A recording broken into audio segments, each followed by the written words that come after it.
कि आप मांग कर रहे हो यहाँ पर और एक सिस्टम है, उसको पारित तो हो ही जाएगा, कौन रोक रहा।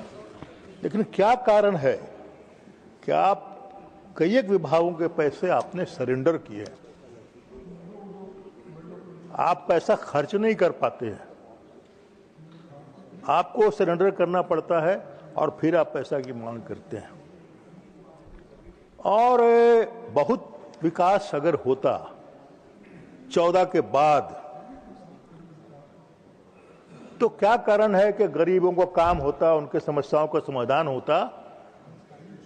तो पूर्ण बहुमत तो छोड़ दीजिए, आपको बहुमत भी नहीं दिया भारत के लोगों ने, आपको मेजोरिटी भी नहीं दिया और आपको मिली जुली सरकार बनानी पड़ी जो सामने है। अगर इन लोगों ने कुछ काम, ठीक है, इनको लोगों ने वोट नहीं दिया, काम नहीं किया, तो आपको भी तो पूर्ण बहुमत नहीं मिली, आपको भी समर्थन लोगों ने नहीं दिया। इसलिए बातें कम होनी चाहिए और काम ज्यादा होना चाहिए। कल हमारे कोल मंत्री जी कह रहे थे, मैं सुन रहा था कि कोल में ये डेवलपमेंट हुआ, वो डेवलपमेंट हुआ, ये हुआ। मैं सर कोल बेस एरिया से आता हूं। आप कहते हो कि कागज पर इन लोग अलॉट करते थे कोयला, तो आप आउटसोर्सिंग जो कर रहे हो वो किस पे कर रहे हो? आउटसोर्सिंग कंपनी जो आप लाए हो, अपने मजदूरों को बैठा रहे हो, अपनी कोयलरियां बंद कर रहे हो, और जो कंपनी दूसरे राज्यों से जा करके वहां कोयला निकालेगा, काम करेगा, उसको क्या मोहब्बत रहेगी वहां से? उसको कोई प्रेम रहेगा वहां से कि उस एरिया को जहां से कोयला निकल रहा है उसको हम डेवलप करें? तो आप भी तो वही काम कर रहे हो।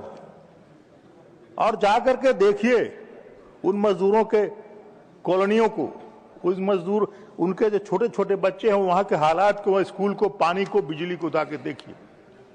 खाली कागजी आंकड़ा दिखा देने से और सीआरएस का पैसा, जो डेवलपमेंट करने का जो पैसा है, वो आप पिक एंड चूज कर रहे हो। अगर वो कानून के हिसाब से कोल बेस एरिया के 8-10 किलोमीटर रेडियस के अंदर में विकास का काम होना चाहिए, कहां हो रहा है?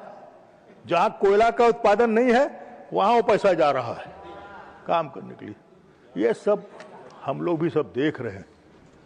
इसीलिए केवल बातें, मैं जानता हूं सर, हम लोग छोटे दल के लोग हैं, आप हमको समय कम ही दोगे, लेकिन 2-4 बातें आज हमारे सबका विकास, सबका साथ हम भी चाहते हैं, हम लोग भी चाहते हैं।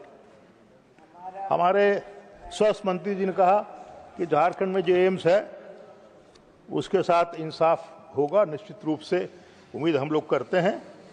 10 साल इन्होंने इंतजार करने के लिए कहा है, 10 साल इंतजार करेंगे, 7-8 साल तो उसमें से निकल ही गए हैं।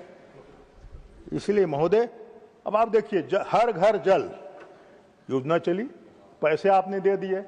अब आप दोषारोपण कर रहे हो कि राज्य सरकार बना रहा है, हम कुछ नहीं कर रहे। पूरे हिंदुस्तान में बाहर मतलब देश के बाहर नहीं, इस राज्य से उस राज्य में ठेकेदार कॉन्ट्रैक्टर गए हैं और काम किया। कैसा क्या करके भागे, लूट करके, और वो खड़ा खड़ा जल मीनार गिर गया। इसकी क्या जांच हो रही है, क्या हो रही है? इसी तरह से काम, आपका पैसा बर्बादी कगार पर है, बर्बाद हो रहा है। और वो पैसा का सही यूटिलाइजेशन हो, सही जगह पैसा जाए और सही विकास का काम हो, इसी में हमारी आपकी सबकी भलाई है और इसका फैसला आने वाले दिनों में भारत की जनता करेगी। मैं इन्हीं शब्दों के साथ मैं चाहूंगा कि हमारी भावनाओं को आप सरकार को कम्युनिकेट कर दें। बहुत बहुत धन्यवाद। जय हिंद, जोहार। धन्यवाद डॉक्टर सरफराज जी। माननीय श्रीमान राम जी।